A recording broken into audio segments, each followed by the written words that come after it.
تو ہمارا وضو کامل ہوگا انشاءاللہ۔ اور میں آپ کو بتا دوں، اللہ کی ذات سے امید ہے کہ اگر ہم نے کامل وضو کیا اور وضو میں ان باتوں کا خیال رکھا تو اس کا اثر ہماری نمازوں پر بھی پڑے گا۔ یعنی جتنا نور، جتنی نورانیت وضو کے اندر ہم پیدا کریں گے، اتنی ہی نورانیت اس وضو سے پڑھنے والی نماز میں ہوگی انشاءاللہ۔ اور جب ہماری نماز کے اندر نورانیت پیدا ہو گئی، روحانیت پیدا ہو گئی، تو اب وہ نماز ہماری اصلاح کا ذریعہ بنے گی۔ آپ نے دیکھا ہوگا اکثر بیشتر لوگ 5 وقت کے سماعتی ہیں، لیکن اس کے ساتھ ساتھ اور دوسرے جو شرعی اعتبار سے غلط کام ہیں وہ بھی کرتے رہتے ہیں، جبکہ نماز ناشائستہ اور بے حیائی کی جو باتیں ہیں، فحش باتیں ہیں، ان سے روکتی ہے۔ بہرحال میرا خاص موضوع وضو کے وقت پانی کا جو زیادہ بہنا ہے اس کی طرف آپ لوگوں کی توجہ دلانا ہے۔ یہاں ایک بات میں مساجد کی کمیٹی کے لیے بھی کہنا چاہوں گا۔ عام طور سے شہروں کے اندر ہماری مسجدوں کی جو کمیٹی کے لوگ ہیں وہ مسجدوں کو بڑا عالیشان بناتے ہیں، اور اب تو ماشاءاللہ ایک سلسلہ چل گیا اے سی کا۔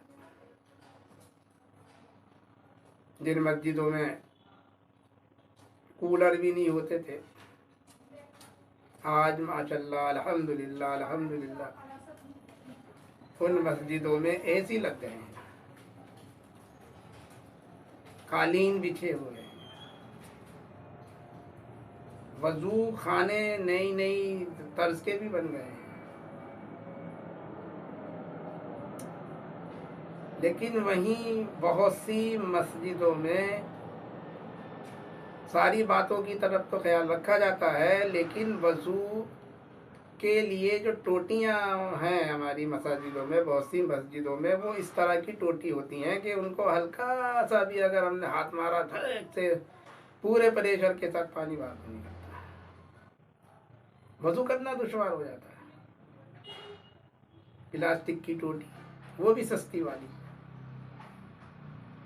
اب آدمی کیسے وضو کرے؟ اتنا تیز پریشر ان ٹوٹیوں سے نکلتا ہے کہ برابر والے کے اوپر چیٹیں جاتی ہیں ہمارے ہاتھ سے لگ کر۔ خود اپنے اوپر تو آتی ہیں، بیچارہ برابر والا بھی پریشان ہوتا ہے۔ ٹوٹیوں کی طرف دھیان ہی نہیں ہے، سستی والی ٹوٹی لگا دی۔ اب تو ایسی ٹوٹی آ رہی ہیں کہ آرام سے فوارے کی طرح پانی نکلے، ہلکا سا ہلاؤ پانی کا پریشر تو لگے پر بڑھے گا ہی نہیں۔